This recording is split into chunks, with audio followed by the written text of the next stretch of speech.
નમસ્કાર મિત્રો, મારું નામ પ્રશાંત વાઘાણી છે. આપણી સાથે છે નિલેશભાઈ સુરતી, જેઓ પૃથ્વીના વાલી છે. તમે બાયોનિક સ્કૂલ શા માટે સિલેક્ટ કરી? મારી કઝિન બાયોનિક સ્કૂલમાં ભણીને આજે ડૉક્ટર છે. મારો બાળક ઇંગ્લિશ મીડિયમ સ્કૂલમાં ભણતો હતો.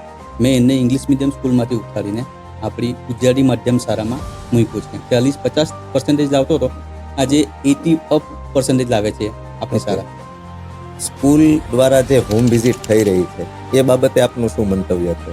આપણી શાળાના પ્રતિનિધિ, શિક્ષક મંડળ લોકો ઘરે જઈને તમારું બાળક શું કરે છે, સ્કૂલમાં શું કરે છે અને ઘરે શું કરે છે, શું કરાવવાનું છે, એનું જે જ્ઞાન આપે છે ને, બહુ સારી સમજ આપે છે અને બહુ સારી વાત છે કે ઘર સુધી આવીને સમજાવે છે.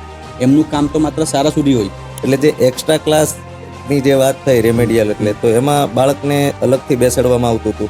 ના, એને ચાલુ ક્લાસ આપણું જે સમય પતે ત્યાર પછી એને એવો ક્લાસ સમય આપતા હતા કે એ સમયમાં બાળકને નાનલીથી નાનલી બાબતોને જાણે અને એને જે શું તકલીફ પડે છે ને એ તકલીફોને ધ્યાનમાં રાખીને એ ક્લાસમાં એને શીખવવામાં આવતા હતા.